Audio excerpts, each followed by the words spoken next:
My name is Sabrina Nolan. I'm 34. On my birthday, I sent a text to my family group chat. Just a simple message saying I was feeling sad that no one had reached out. My mom's reply came 3 hours later. "We need space from you. Please don't reach out anymore." My sister liked the message. Thumbs up. That was it. So I blocked them both. And then I did something else. I cut off every single dollar they'd been living on for the past 7 years. See, my family had been collecting monthly checks from a trust fund my grandfather left behind. They treated that money like it fell from the sky. They never once asked who approved it. They never once said thank you, because they never knew, or never cared, that every penny required my signature. The morning after I shut it down, I woke up to 99 missed calls, but by then, it was already too late. Before I get into what happened, please take a moment to hit like and subscribe, but only if you genuinely enjoy this story, and drop a comment letting me know where you're watching from and what time it is right now. Now, let me take you back to March 15th. The morning everything changed. March 15th started like any other Tuesday. Alarm at 6:15. Coffee in the kitchen. The photo of my grandfather on the wall above the stove, smiling in his flannel shirt, the way he always did. I drove to work at the property management office, the same small firm I'd been running since Grandpa Harold passed 7 years ago. 4 rental houses, 2 duplexes, 1 commercial lot. Nothing glamorous. Enough to keep the trust funded and the family comfortable. My phone sat face up on the desk all morning. I kept glancing at it between lease reviews and maintenance calls. No texts, no voicemails, no happy birthday from anyone with the last name Nolan. Around noon, my friend Claire called. "Happy birthday, Brina. 34 looks good on you." I laughed, but it came out thin. Claire was the only one who remembered. She always was. By evening, I'd stopped pretending it didn't sting. I sat in my truck in the driveway for 10 minutes before going inside. The house was quiet. The kitchen was dark. I heated up leftover soup and ate it standing at the counter. At 8:40, I picked up my phone and typed into the family group chat, the one with Mom and Megan and me, the one that had been silent since Megan posted a photo of her engagement ring 3 days earlier and Mom flooded it with heart emojis. I typed, "Hey, I know everyone's busy, but it's my birthday today, and I'm feeling a little down that no one reached out." I hit send. The message went through. 2 blue check marks appeared almost immediately. Both of them had read it. Then nothing. Not a word. I watched the screen until it went dark. At 10:14 that night, my phone finally buzzed. I grabbed it off the nightstand so fast I nearly knocked over my water glass. Mom's name lit up the screen. I opened the message. "Sabrina, we've been meaning to tell you this. We need space from you. Please don't reach out anymore." I read it once, then again, then a third time, slower, like the words might rearrange themselves into something that made sense. Underneath her message, a small notification. Megan liked this message. A tiny thumbs-up icon, right below the sentence that told me to disappear. I sat on the edge of my bed, phone in both hands. I didn't cry. I didn't throw anything. I just felt this strange numbness, like someone had pulled a plug somewhere inside my chest, and everything drained out at once. I scrolled up through the group chat. 3 days ago, Megan had posted a photo of her new engagement ring. Princess cut, the one Derek spent 4 months researching. Mom had responded within minutes. "My baby girl! I'm so happy I could cry!" Then a string of hearts. Then Megan's reply. "Thanks, Mama. Love you so much." 67 messages in that thread about Megan's ring, plans for the engagement party, venue ideas, color schemes, guest lists. And then my message, sitting at the bottom like a pebble dropped into a well. "It's my birthday today," followed by my mother telling me to go away. I kept staring at that thumbs up. Megan didn't even bother typing a response. She just pressed a button, one tap to endorse my erasure. I set the phone face down on the nightstand and lay in the dark, staring at the ceiling, listening to nothing. I didn't sleep that night. Not really. I drifted in and out of something shallow, waking every hour with the same weight pressing on my ribs. By 5 a.m., I gave up and went to the kitchen. The photo of Grandpa Harold was the first thing I saw, him standing in front of the Riverside Grill the day he signed the lease on his first rental property. 31 years old in that picture, younger than me now. He was the one who taught me how to read a lease agreement, how to balance a trust ledger, how to shake a contractor's hand and look them in the eye. And when he got sick, pancreatic, stage 4, the kind that doesn't negotiate, he sat me down at this same kitchen table and said, "I'm putting you in charge, Brina. Take care of them, but take care of yourself first." 7 years. I'd honored the first half of that sentence every single month. 4,500 to Mom, 3,200 to Megan. Mortgage payments, car notes, insurance premiums, spending money, all approved by me, all signed by me, every month, like clockwork. The second half, take care of yourself first, I'd buried under a pile of hope that one day they'd see what I was doing, that one day they'd turn around and say thank you. My phone rang at 6. Claire. She could hear it in my voice before I said a word. I told her what happened. The message, the thumbs up, the silence. Claire was quiet for a long time. Then she said, "Brina, you've been funding their lives. They just told you to disappear.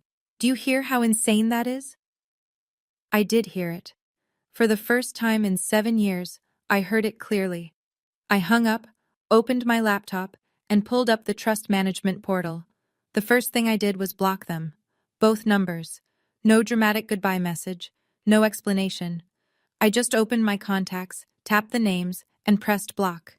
It took 4 seconds total. The second thing took a little longer. I called Ray Whitfield at 8 sharp. Ray was my grandfather's oldest friend, an estate attorney who'd helped draft the trust 20 years ago. He'd been my advisor ever since Grandpa passed. "Ray, I have a question. If I pause all discretionary distributions from the trust, am I within my rights?" He didn't hesitate. 100%.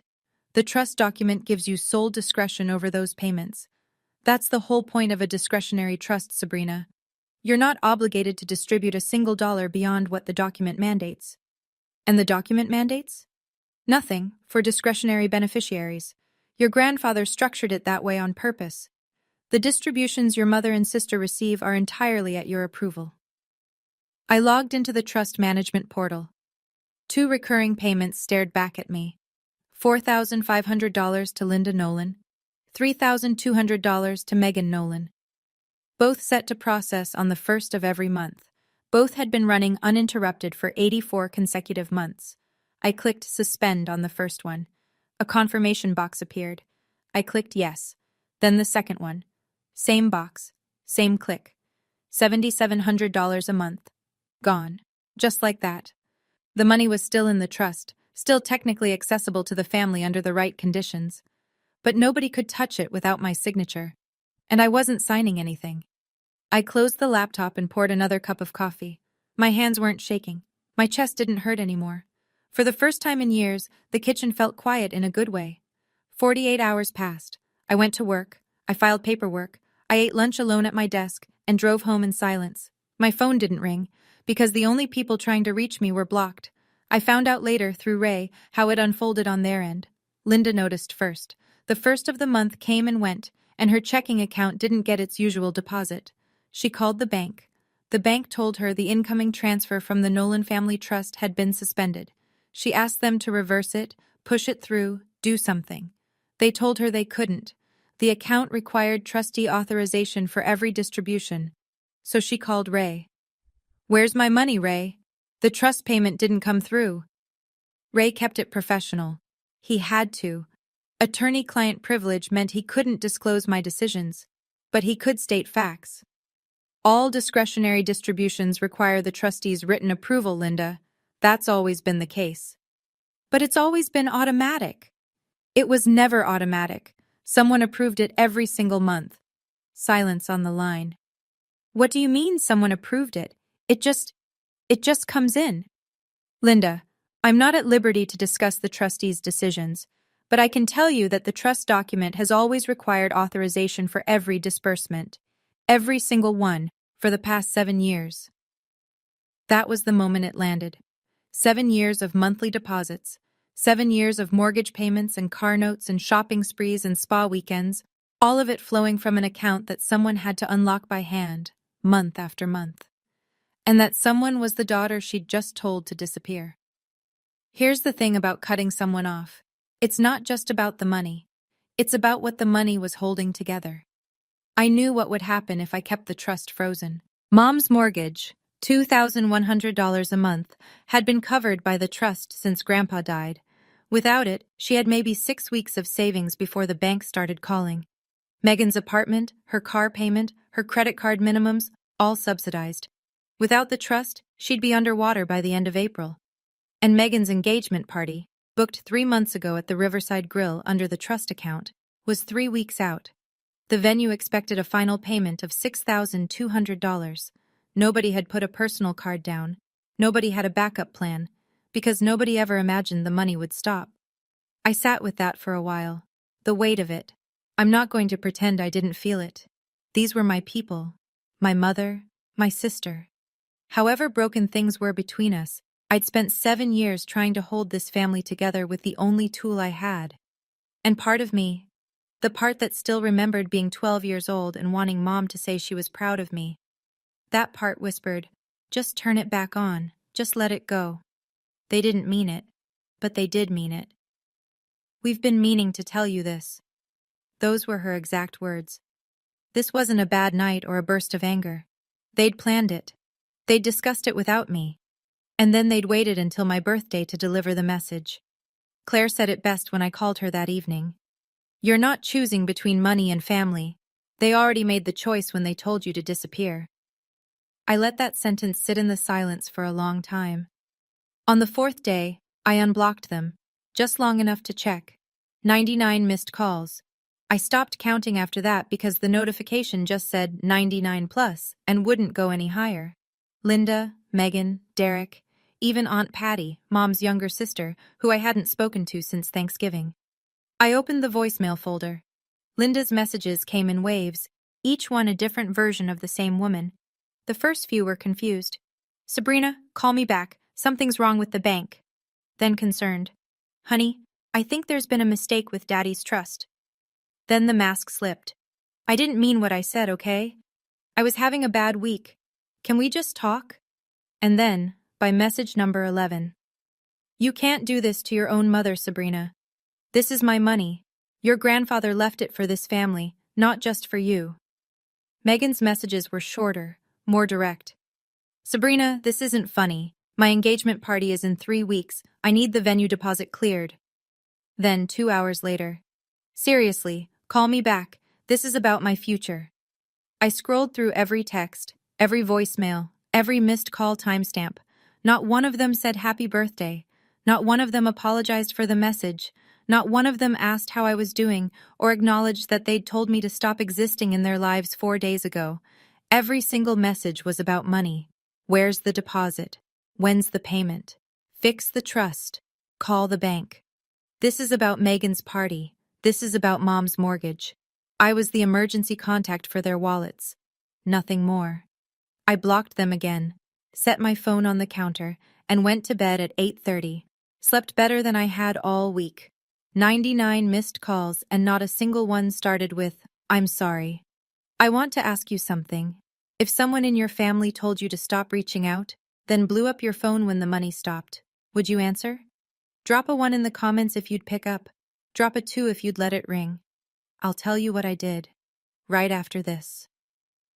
6 days after the birthday text, my doorbell rang at 7 in the morning. I was still in pajamas, coffee in hand. I looked through the peephole and saw my mother standing on the porch in a blouse I recognized. The one she'd bought last fall with trust money. Her arms were crossed, her jaw was set. I opened the door but didn't step aside. I stood in the frame with my mug and waited. "Sabrina, we need to talk about this." "Okay." "You can't just freeze me out. You told me not to reach out." I didn't mean like this." "What did you mean then?" She sputtered for a second, then she tried a different angle.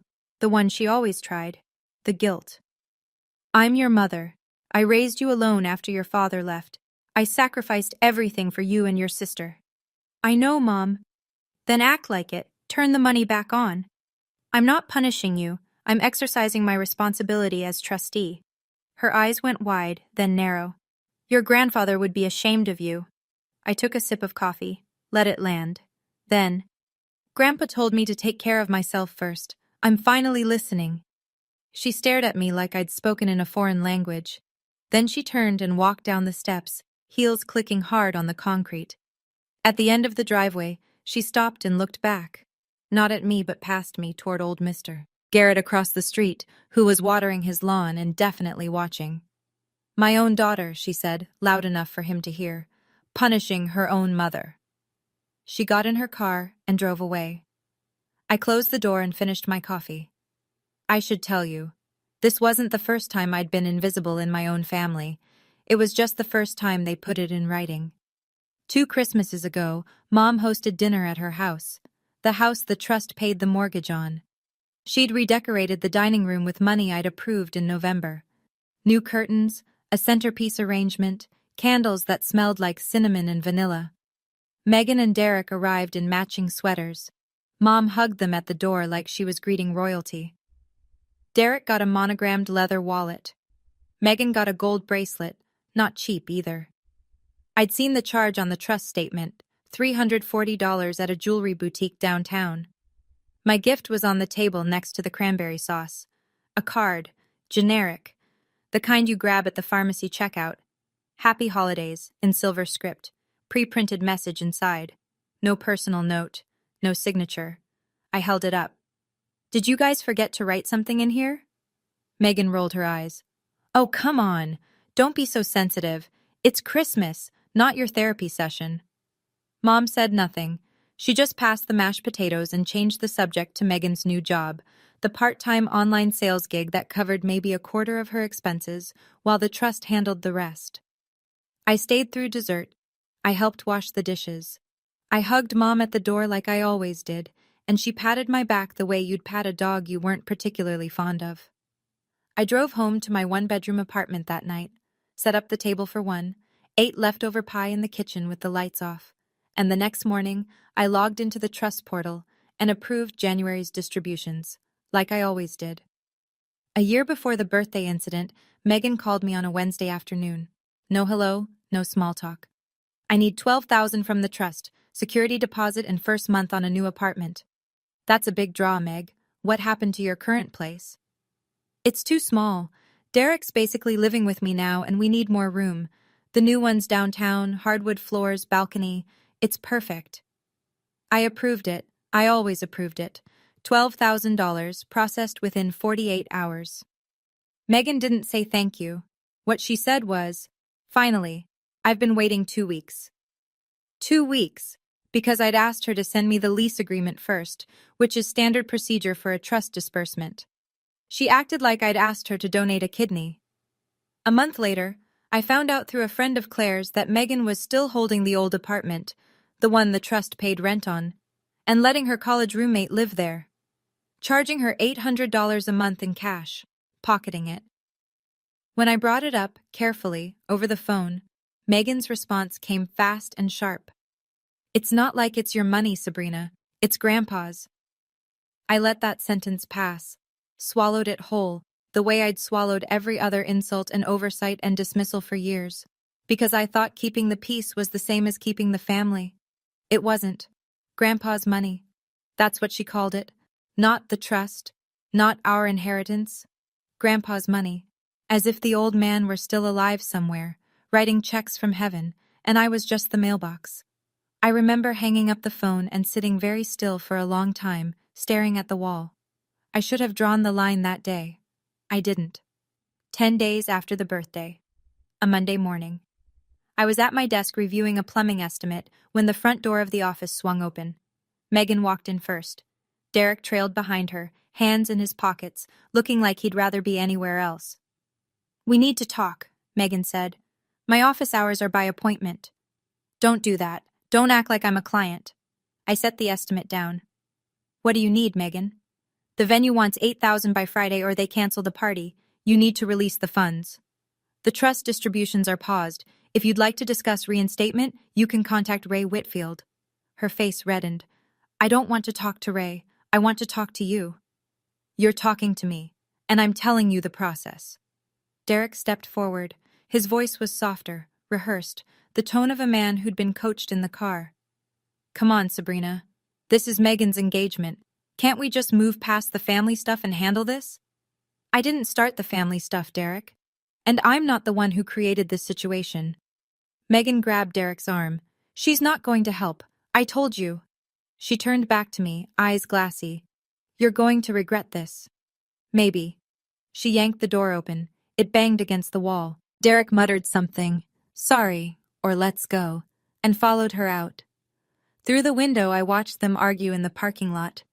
Megan's hands were flying. Derek stood with his shoulders hunched, nodding, absorbing it. My coworker Denise looked over from her desk. Everything okay? Family stuff, I said. Ah. She turned back to her screen. In a small town, that answer covers a lot. That afternoon, I drove to Ray Whitfield's office. It sat on Main Street between a hardware store and a barber shop, a small-town law practice with wood paneling and framed photos of trout. Ray had the trust documents spread across his desk when I walked in. He'd already flagged the relevant section with a yellow tab. Sit down. Read this. I sat. The clause was on page 14, paragraph 9. I'd seen it before, but I'd never really absorbed it, not until now. The successor trustee may, at their sole discretion, modify, reduce, or suspend any discretionary distribution to any beneficiary for any reason the trustee deems appropriate, without prior notice or court approval. I looked up. He wrote that in from the beginning? Ray leaned back. Your grandfather wasn't naive, Sabrina. He watched how your mother handled money for 30 years. He loved her, but he didn't trust her with it. That's why he picked you. If they try to challenge this in court, they'd lose. Discretionary means discretionary. I've seen cases where beneficiaries tried to force distributions. It almost never works. No judge is going to override a trustee who's acting within clearly documented authority. He pulled his glasses off and rubbed his eyes. You know, Harold and I talked about this exact scenario. Not the birthday part, but the possibility that your mother would push you too far and you'd have to make a call. He told me once, and I remember it clearly, Ray, when Sabrina finally stands up, make sure she knows she's on solid ground. I didn't say anything for a minute. I just looked at that clause, page 14, paragraph 9. Solid ground. I folded the document and slid it into my bag. That evening, I was clearing out old emails, a mindless task I'd been putting off for months, when I found it. 5 years old, sent from Mom's personal account. Subject line, trust question. I'd asked her back then whether she wanted me to send a summary of the trust distributions to the family so everyone understood how the money worked. Her response was 4 lines long. I read them 3 times. Sabrina, please don't tell anyone you manage the trust. People will think I can't take care of my own family. Just keep the money coming and let me handle the rest. Just keep the money coming and let me handle the rest. I sat at my kitchen table and stared at those words. 5 years ago, I'd read this email and thought my mother was embarrassed, maybe a little proud in her own way, about needing help. I'd honored her request because I thought I was being kind. I thought I was protecting her dignity. Now I understood what it really was. She didn't want people to know I existed in the financial picture because she wanted the credit. She wanted the neighbors to think she was the self-sufficient widow who'd pulled it together after Dad left. She wanted the church ladies to admire her resilience. She wanted Megan to believe the money was simply what Grandpa left us, a birthright, not a gift that someone approved every 30 days. She'd asked me to be invisible, and I'd agreed. I forwarded the email to my own backup account and saved a screenshot to a folder on my desktop. I didn't know yet how it would matter. I just knew that words like those don't stay buried forever. Some things have a way of surfacing at exactly the wrong time for the person who wrote them. The following Saturday, Claire showed up at my door with a sheet cake from the bakery on 5th, 2 bottles of cheap wine, and 3 friends I hadn't seen since college. We're celebrating, she announced. Late birthday, non-negotiable. We ate cake on the living room floor because my dining table only seats 2. Claire's friend Josie brought candles shaped like the number 34. Heather brought a card that everyone had signed with actual messages written inside. Funny ones, kind ones, one that made me tear up. You deserve people who remember. Claire's gift was in a brown paper bag. I opened it and went still. It was a framed photograph, the one I thought I'd lost years ago. Grandpa Harold and me, standing in front of the Riverside Grill when I was 9. He's got his hand on my shoulder. I'm holding a fishing rod that's taller than I am, grinning like I just caught the whole ocean. Where did you find this? Your grandpa gave me a copy, years ago. He told me to hang on to it, said you'd need it someday. I cried. For the first time since the birthday text, I actually cried. Not from sadness, but from something warmer. The feeling of being known by people who chose to know me. Claire raised her glass. This is what family looks like, Brina. People who show up. We toasted to that. 5 women on the floor of a 1-bedroom apartment, eating grocery store cake, laughing about nothing important. That same night, Megan posted an Instagram story, a mirror selfie in a white dress, trying on outfits for her engagement party. The caption read, 3 weeks to go, so blessed. She didn't know the venue hadn't been paid, or maybe she did, and the performance mattered more. I first noticed it at the grocery store. Mrs. Patterson at the deli counter, the one who always asked about my day, looked at me sideways and didn't say a word, just bagged my turkey slices and slid them across without eye contact. Then at the post office. 2 women from Mom's church circle stopped talking when I walked in. One of them, Betty Marsh, gave me a tight smile that wasn't a smile at all. By Sunday, I understood. Mom had been busy. The story she'd planted around town went like this. Sabrina was holding the family inheritance hostage. Sabrina was bitter and controlling. Sabrina was punishing her own mother over a petty misunderstanding. At church, Reverend Grant pulled me aside after the service. He looked uncomfortable, the way people do when they've been recruited into someone else's conflict. Sabrina, your mother came to see me this week. She's very upset. She says you're withholding family money. Reverend, with all respect, the trust document names me as sole trustee. I'm fulfilling my legal obligations. That's all I can say. He nodded slowly. I understand. I just thought you should know people are talking. They usually are. I walked to my truck, and I could feel eyes following me across the parking lot. In a small town, reputation is currency, and my mother had just drained my account. She'd done it carefully, too, never mentioning the birthday text, never explaining that she'd told me to stop reaching out. In her version, I was the aggressor. She was the victim. The same story she'd been telling for years, just louder now, because she needed it to work. I drove home and didn't say a word about it to anyone. Not yet. Timing matters. The Facebook post went up on a Wednesday evening. Megan didn't use my name. She didn't need to. Everyone in town knew. Some people would rather watch their family suffer than let go of control. My engagement party might not happen because one person decided her ego matters more than her sister's happiness. I've tried reaching out. I've tried being the bigger person. Nothing works. Sometimes the people who are supposed to love you are the ones who hurt you most. Within an hour, 43 likes, 21 comments, 6 shares. So sorry, babe. You deserve the world. That's horrible. Families should lift each other up.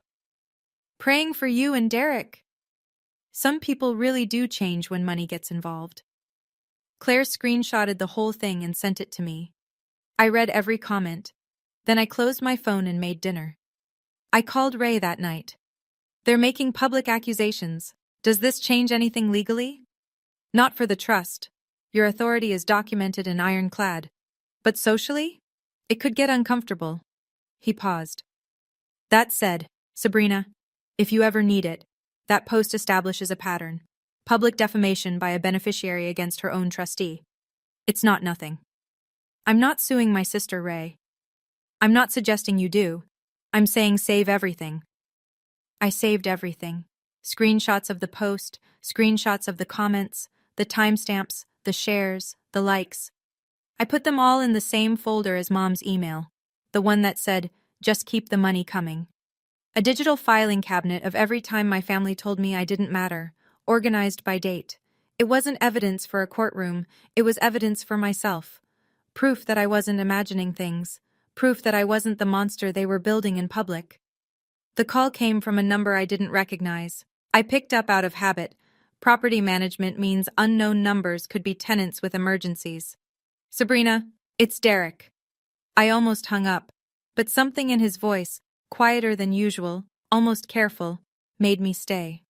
I'm calling from a friend's phone. Look, I know you're upset. I get it. They hurt you. But can we get past this for the engagement? Just release the party funds and we can deal with the rest later. Derek, getting past this means pretending my mother didn't tell me to disappear. She didn't mean it like, she typed it. Megan endorsed it. Those aren't accidents. He exhaled hard. I could hear the frustration building, the politeness thinning. Megan's been crying every night, Sabrina. Every night. If this party falls through, everyone's going to blame you. You understand that? The whole town's already talking. Everyone already blames me, Derek. That's not new. So you're just going to let it all burn? I didn't light the fire. Long silence. Then his voice dropped. Not softer, but harder, colder. Fine. We're going to find a way to get that money, with or without you. The line went dead. I sat in the kitchen and played those last words back. With or without you. It wasn't a plea anymore. It was a threat. Vague, the kind people make when they don't actually have a plan, but want you to worry that they do. I opened my phone and wrote a note to myself. Derek called from unknown number, threatened to access trust funds without my authorization, March 27th. Then I locked my screen and went back to my evening. Whatever they were planning, the trust was airtight. Ray had made sure of that. They tried everything over the next week. Every angle, every door, every window. Linda called the trust company directly, First Regional Bank, which served as custodian of the trust assets. She spoke to 3 different people in the wealth management department. Each one told her the same thing. Only the named trustee can authorize distributions, Mrs. Nolan. But I'm a beneficiary. It's my father's trust. Yes, ma'am, but beneficiary status doesn't grant disbursement authority. You'd need the trustee's written approval. Well, what if she's not acting right? What if she's doing this out of spite? Ma'am, if you believe the trustee is breaching their fiduciary duty, you're welcome to consult an attorney and petition the court, but from what we can see, all actions taken are within the trust's documented provisions. Dead end. Megan tried a different route. She went straight to the Riverside Grill and asked the owner, Mr. Hargrove, to let the engagement party proceed on credit, a promise to pay within 30 days after the event. Mr. Hargrove, a careful man who'd been running that restaurant for 20 years, said no. The booking had been made under the trust account. The final payment of $6,200 was overdue. No payment, no event. Can't I just put it on a card? Do you have a card with a $6,000 limit? She didn't. Derek looked into personal loans. 2 banks, 1 credit union. His credit was decent, but not strong enough for an unsecured loan on short notice. The engagement party was 12 days away. Meanwhile, I went to work. I managed the rental properties. I returned tenant calls and approved maintenance requests. I lived my life. The difference was, for the first time in 7 years, I wasn't living it for them. Megan came to my house at 9 on a Friday night. I could smell wine on her before she opened her mouth. She didn't knock. She pounded. When I opened the door, her mascara was smeared and her voice was too loud for the quiet street. You ruined my life. I've been planning this party for a whole year, Sabrina. Keep your voice down, Megan. No, I want the whole neighborhood to hear what kind of sister you are. I stayed in the doorway, steady. Megan, you liked the message that told me to disappear. You didn't plan for me to be part of your life, so I'm not. That was Mom's idea. I just went along with it. The words hung in the night air. She didn't realize what she'd just said, or maybe the wine kept her from caring. So you planned it, I said. Thank you for confirming that. Her face crumbled. The anger dissolved into something messier. She started crying.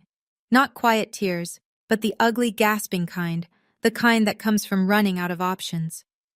Just release the money for the party, please. You can go back to being mad at us after. I just need this one thing. One thing.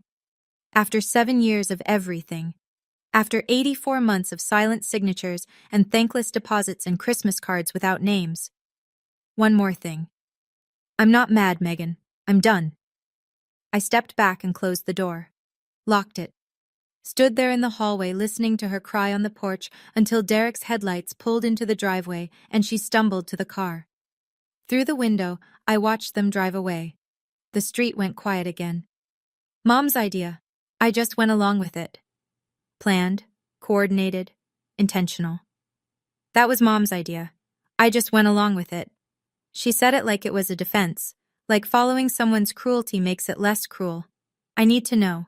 If your own sibling admitted they planned to push you out, could you ever trust them again? Comment never or maybe.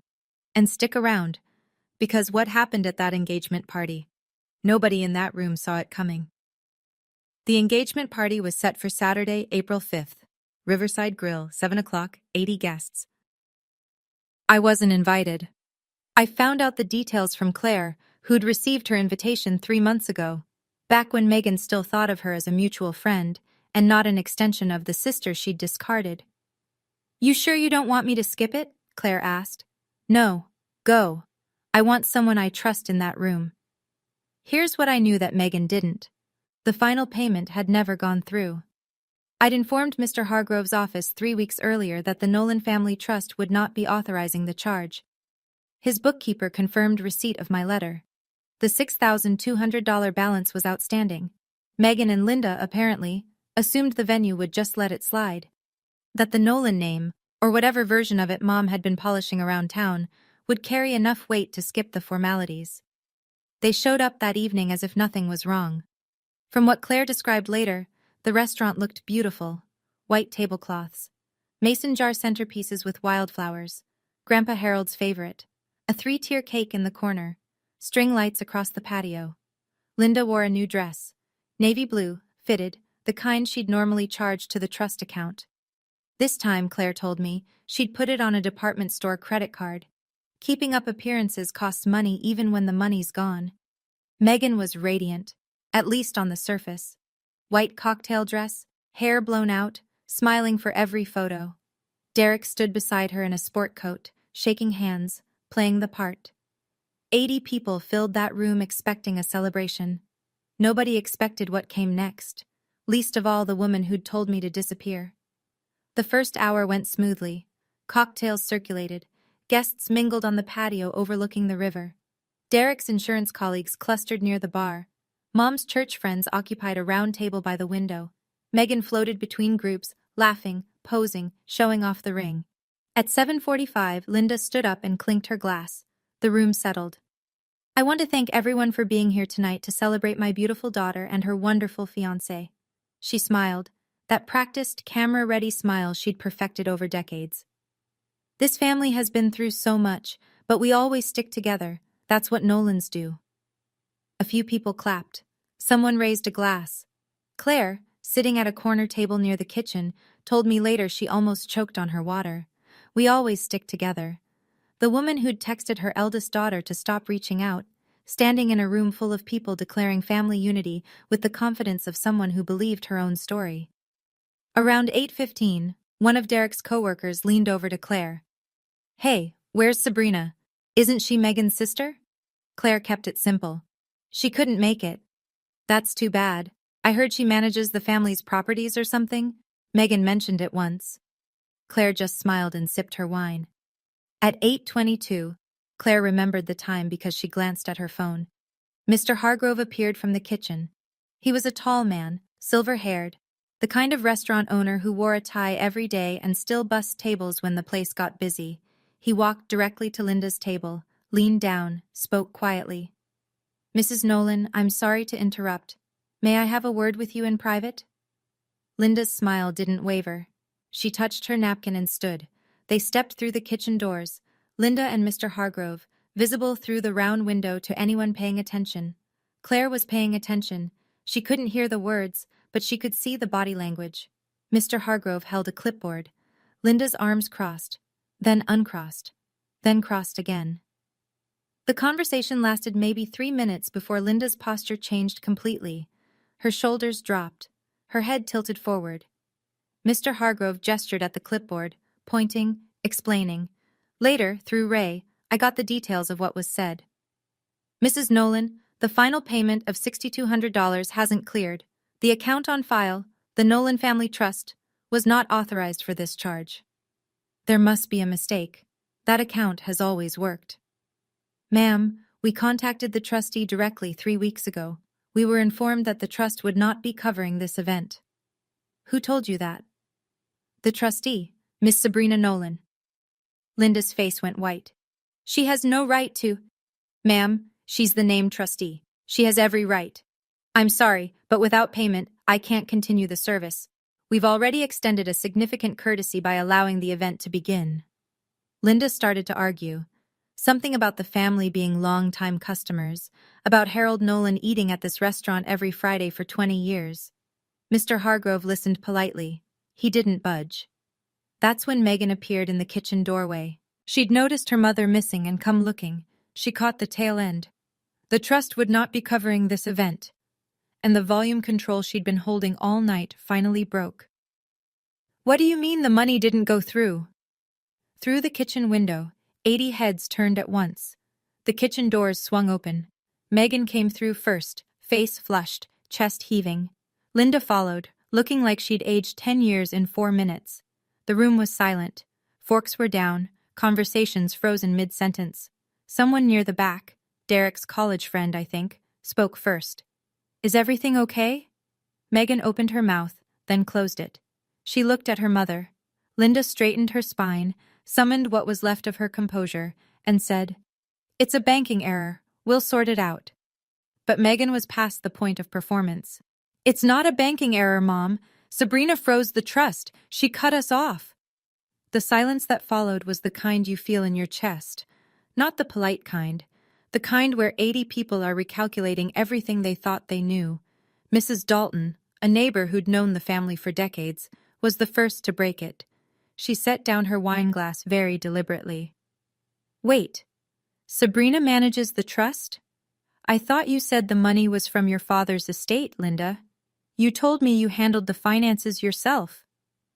Linda didn't answer. She stood there, frozen, with the entire room watching. Aunt Patty, sitting 3 tables away, rose halfway out of her chair. Linda, is that true? You told me Dad left you in charge. It's complicated. Mrs. Dalton shook her head slowly. It doesn't sound complicated. It sounds like your daughter has been paying for everything, and you told the whole town it was you. The words landed like a stone in still water. Ripples everywhere. 80 pairs of eyes shifting between Linda and the empty chair at the family table. The chair that would have been mine.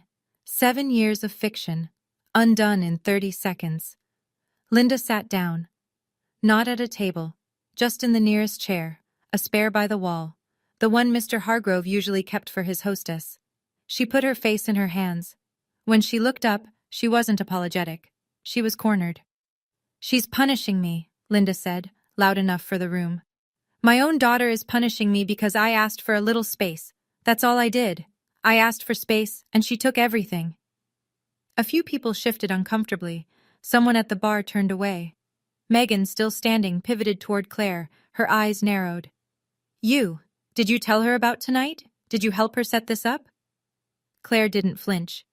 Sabrina didn't set anything up, Megan. She just stopped paying. You planned this party without checking if the money was there. That's on you. You don't know anything about... I know your sister's been signing checks for this family since she was 27 years old. And I know the thank you she got was a text telling her to go away. Megan stared. A few people at the nearby tables nodded without meaning to. Derek appeared at Megan's elbow. We should go. No! Everyone needs to know my sister is a monster. But the room wasn't with her anymore. You could see it in the turned heads, the lowered eyes, the quiet gathering of purses and jackets. Mr. Hargrove's staff began clearing the buffet trays, half the food untouched. One by one, guests started leaving. Handshakes with Derek, quick hugs, whispered good lucks, that meant something different than they had an hour ago. Linda sat in her chair by the wall, watching the room empty. Someone call Sabrina, she said. Tell her to fix this. Nobody picked up a phone. Claire called me at 9:30 that night. I was on my couch with a book and a cup of tea, chamomile, the kind Grandpa always drank. She told me everything, the kitchen, the announcement, Mrs. Dalton's question, Aunt Patty's face, Megan's outburst, the slow, awful emptying of the room. I listened without interrupting. I didn't want it to happen that way, I said when she finished. I know, but it happened because they built a house of cards with your money and your silence. You took back the silence. The house fell on its own. That night I couldn't sleep again. But this time it wasn't from grief. It was from clarity. The kind that keeps you awake because your mind is finally working instead of hiding. Monday morning, I was at Ray's office by 8. I want to restructure the distributions, I told him. Not eliminate them, restructure. He nodded. What are you thinking? $1,200 a month to each beneficiary. Directly tied to documented expenses, rent, utilities, groceries. Receipts required for every disbursement. No lump sums, no discretionary spending, no more blank checks. Ray wrote it up that afternoon. Certified letters went out to both Linda and Megan via registered mail. I also did one more thing. I opened my email, found the message Linda had sent me 5 years ago. Just keep the money coming and let me handle the rest. And forwarded it to her current address. I added one line underneath. You handled it. Here's the result. I didn't CC anyone. I didn't post it publicly. This wasn't about humiliation. It was about making sure she understood, in writing, that I remembered every word, and that every word had weight. The certified letters arrived on a Tuesday. I know because Ray's office got the return receipts. Linda signed for hers at 9:07 a.m. Megan signed at 11:15. Linda called Ray within the hour. Her voice, he told me later, oscillated between fury and panic. You can't do this. I'll sue. I'll take her to court.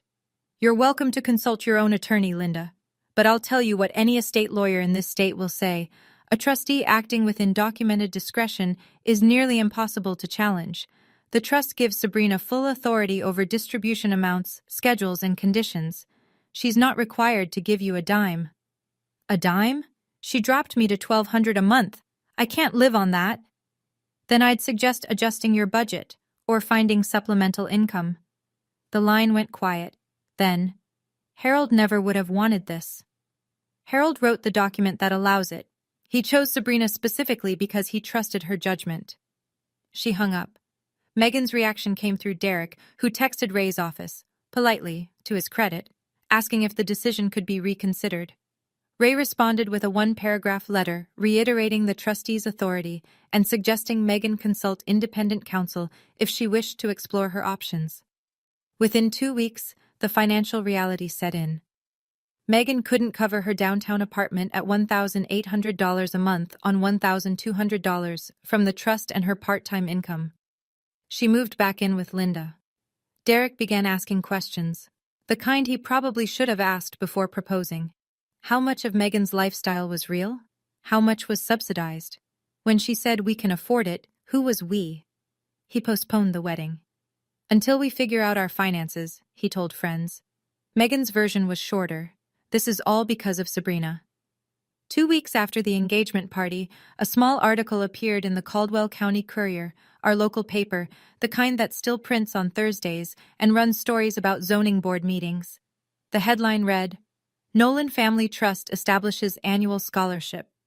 The trust document had always included a provision for charitable giving.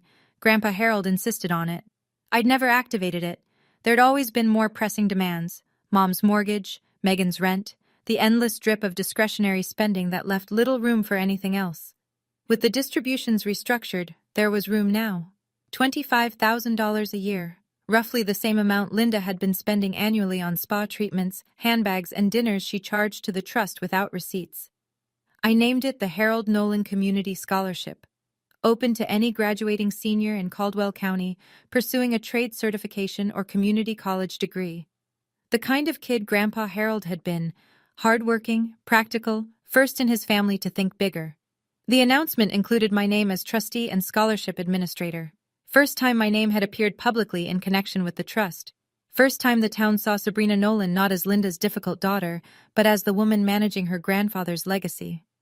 The following Sunday, Mrs. Dalton stopped me in the church parking lot. She put her hand on my arm and said simply, Your grandfather would be so proud of you, Sabrina. The same words Linda had weaponized on my porch. Your grandfather would be ashamed. Now returned, inverted, from the mouth of someone who had no reason to lie. I thanked her and got in my truck and sat there for a minute before starting the engine.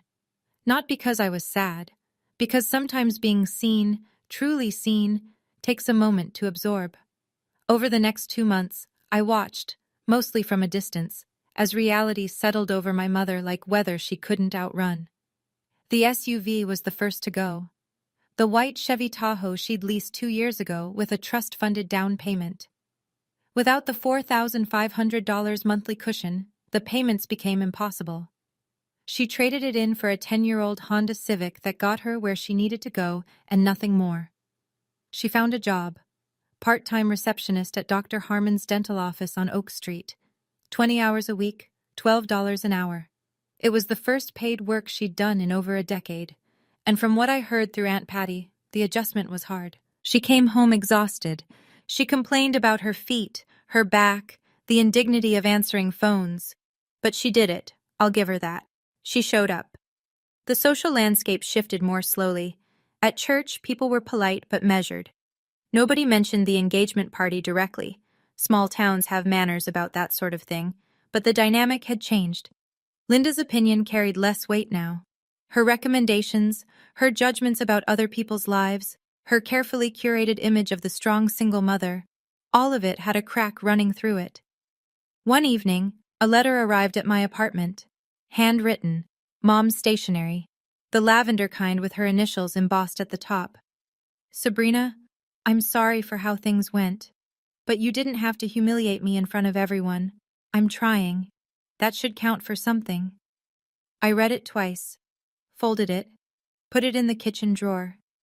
She apologized for the humiliation, not for the birthday, not for the text, not for 7 years of making me invisible.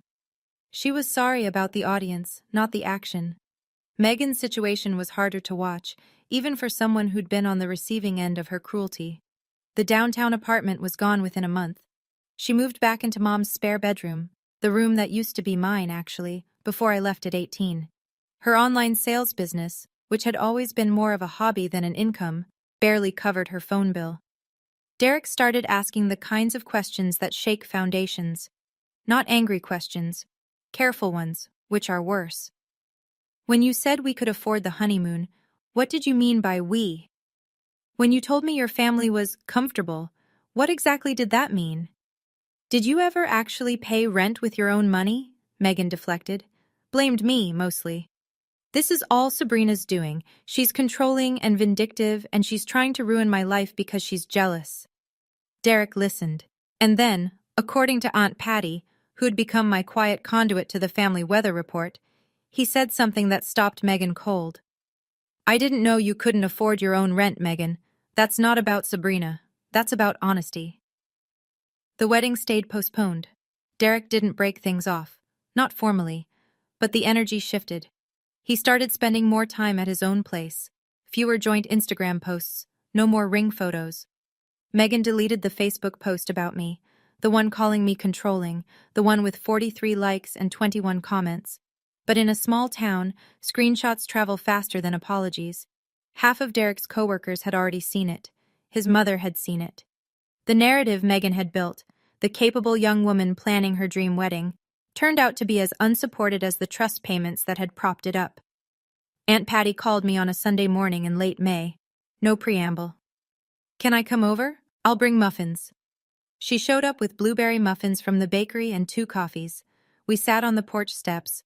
The morning was warm and the street was quiet, and for a few minutes we just ate and didn't talk. Then she said it. I didn't know, Sabrina. I didn't know you'd been carrying all of us. I wasn't carrying you, Aunt Patty. You never took a cent from the trust. I know, but I knew something was off and I never asked. That's on me. She picked at her muffin. Your mother has always been like this. Did you know she pulled the same thing with me? Years ago, when your grandfather first started doing well. She told people the rental income was a family business she helped manage. I was the one who painted those apartments, Sabrina. Every unit. She never lifted a brush. Why didn't you say anything? Because she's my sister, and I stopped fighting with her 20 years ago, decided it was easier to just let it go and keep my distance. She looked at me sideways. I should have told you sooner. I should have warned you that this is what she does. She uses people and then rewrites the story so she's the hero. You're telling me now. That matters. She nodded, sipped her coffee. Come over for dinner next Saturday? Just us. I'm making Grandpa's pot roast recipe. The one with the onion gravy. I smiled. The first real one in weeks. I'd like that. She squeezed my hand once before she left, firm and brief and real. Leaving a toxic family doesn't mean losing every branch. Sometimes you just have to find the ones that grew in healthier soil. 2 months after the engagement party, my phone rang while I was at Aunt Patty's house. Patty's number on the screen, but when I picked up, it wasn't Patty's voice. Sabrina? It's Mom. I almost hung up. My thumb hovered, but something in her tone, smaller than I'd ever heard it, kept me listening. I got a job, she said, at Dr. Harmon's office. I'm answering phones. It's not much, but I'm paying my own electric bill now, first time in a long time. I'm glad you're working, Mom. That's a good step. Silence. Then, can we have coffee? Just us. Somewhere neutral. I won't bring Megan. I won't make a scene. I just want to sit across from you and talk. I looked out Patty's kitchen window. The sunset was doing that thing it does in late spring, burning orange through the trees, making everything look gentler than it is. Not yet. Okay. Her voice cracked just a little. When? Maybe someday. When sorry comes without, but you didn't have to. When you can say what you did without explaining why I deserved it. Long pause. I could hear her breathing. That's fair. Okay. Okay. She hung up. I set the phone on Patty's counter and stared at it for a while. Patty came in from the garden, saw my face, and didn't ask. She just put the kettle on. It would have been easy to say yes, to slide back into the old pattern, the forgiving daughter, the quiet provider, the one who smooths things over so everyone else can be comfortable. But comfort isn't the same as healing. And I'd spent enough years learning the difference. 4 months out. Summer in full swing. The rental properties were in good shape. I'd repainted 2 units in June and replaced the HVAC in the commercial lot. The trust was healthy. The scholarship had its first 3 applicants. I started taking a financial planning course at the community college on Tuesday nights. 12 students, a retired CPA named Professor Daniels, and a textbook that weighed more than my cat. I liked it. I liked the precision of it, the way numbers don't lie or rearrange themselves to fit a narrative. Saturday dinners became a ritual. Claire and Patty, sometimes Josie or Heather, sometimes just me and whoever showed up. My apartment was small, but the table could squeeze 4 if we moved the bookshelf. Claire brought wine. Patty brought leftovers from the week. We talked about nothing important and everything that mattered. I hung 2 frames on the kitchen wall. The first, Grandpa Harold, and 9-year-old me at the Riverside Grill. The second, Claire's photo from my belated birthday. 5 women on the floor, sheet cake, cheap wine, candles shaped like 34. Megan hadn't reached out. Derek and Megan were still technically engaged, but nobody was planning anything. The ring stayed on her finger, the date stayed off the calendar. I thought about her sometimes, usually at night, usually when it was quiet. I didn't feel victorious. I didn't feel righteous. I just felt clear. I wasn't responsible for Megan's pain, the same way I wasn't responsible for Mom's mortgage, or Megan's lifestyle, or the story they'd written about me in my absence. I was responsible for one thing: living a life I could respect. I'd spent 7 years being a foundation no one acknowledged. Now I was building something of my own. If you're still listening, I want to talk to you directly for a moment. If something in this story felt familiar, if you're the person who always gives but never gets remembered, who funds the party but isn't on the guest list, who keeps the lights on for people who don't notice when you leave the room, I want you to hear this. Setting a boundary is not revenge, it's not cruelty, it's not selfishness. It's the moment you decide that your own dignity has a seat at the table too. My mother thought space was a lever she could pull to keep me in line. She figured I'd panic, come crawling back, beg to be let in again. She didn't realize that I'd been the one holding the structure together. When I stepped away, the house didn't fall because I knocked it down. It fell because I was the only thing keeping it standing. I don't hate my family. That's important. Hate takes energy I'd rather spend elsewhere. I just love myself enough now to stop paying for people who can't be bothered to remember my birthday. Here's what I've learned. When someone tells you they need space from you, believe them. Give them every inch of it. And then pay attention to what happens when they realize what they actually lost. It's never about the money. It was never about the trust or the distributions or the venue deposit. It was about being seen, about mattering, about the difference between being needed and being valued. I was needed for 7 years, needed for my signature, my silence, my compliance. But I was never valued, not until I forced them to look at the space I used to fill. Don't wait 7 years. That's my only advice. Don't wait as long as I did. It was a Thursday night in November, 8 months after my birthday, when my phone buzzed on the kitchen counter. I was on the porch, wrapped in a blanket, drinking coffee that had gone lukewarm. The kind of evening where the air smells like dried leaves and wood smoke, and the street sounds like it's breathing. I went inside and picked up the phone. Unknown number. A text. Happy birthday, sis. I know it's 8 months late. I'm sorry. For all of it. Megan. I read it standing at the counter, in the same spot where I'd eaten soup alone on March 15th. The kitchen light was on this time, 2 photos on the wall, a pot of coffee still warm on the machine. I didn't reply. Not right then. But I didn't block the number either. I set the phone down, went back to the porch, and pulled the blanket tighter. The street was quiet. The sky was dark. Somewhere down the road, someone was burning leaves. Maybe. Someday. But this time, it starts with respect. Not a check. That's my story. If it hit close to home, I want to hear yours. Drop a comment below. Have you ever had to choose between keeping the peace and keeping your dignity? What did you pick? And if you want more stories like this, about people who finally chose themselves, check out the video in the description. I think you'll see yourself in it.